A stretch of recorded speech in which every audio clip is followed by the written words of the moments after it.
Binanın sahipleri bizim kendi köylümüz. Daha önceden de zaten metro çalışması vardı. Tabii zamanında, parti zamanında AK Parti döneminde başlamıştı. Tabii Büyükşehir'e geçti. Sağ olsun Büyükşehir'de 4 yıldır bitiremediler. Bitmek üzereydi ama bitiremiyorlar, çalışmıyorlar. Bu binada daha önceden altından metro geçtiği için haber vermişlerdi daha önceden boşaltalım diye. Tabii boşaltmışlardı. Boşalttıktan sonra sadece terziyle berber vardı. O kalmıştı. Onlar da bina yıkılmaya işte bugün 11-20, 12-20 kala falan o civarlarda.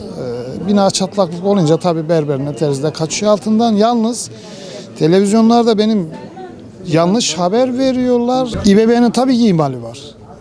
İBB metro çöküyor, bina üstüne çöküyor. Yani binanın önünde sağ tarafında, ön tarafında bir erik ağacı vardı. Erik ağacının böyle resmen kuyu gibi aşağıya düştüğünü gördük. Ondan sonra bina çökmeye başladı. Yani metro çöktü, bina çöktü yani. Bunu sadece izah ediyorum. Buradaki insanları zor durumda bırakmasınlar. Genel olarak televizyonlarda söylenenler yanlış söylüyorlar.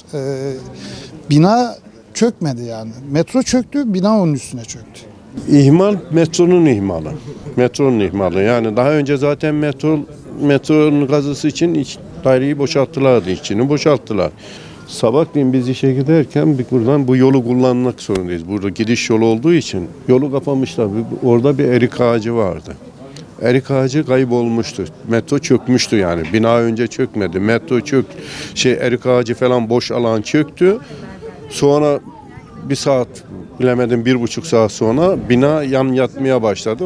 Eriğin çöktüğü yer boşalınca tabii bina buradan aşağı binada çöktü yani. Metronun çalışması tahminimle 5-6 yıl var. 5-6 yıldır.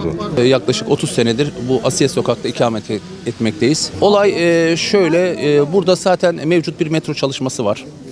Yaklaşık 5-6 ay önce yıkılan binanın tahliyesi söz konusuydu ve tahliye edildi.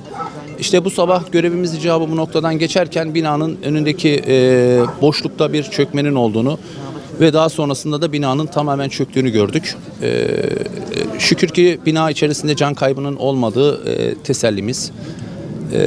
Durum bundan ibaret. Ya daha önce zaten olmadı böyle bir şey. Yaklaşık bu metro çalışması yıllardır sürüyor zaten. Bitiremediler.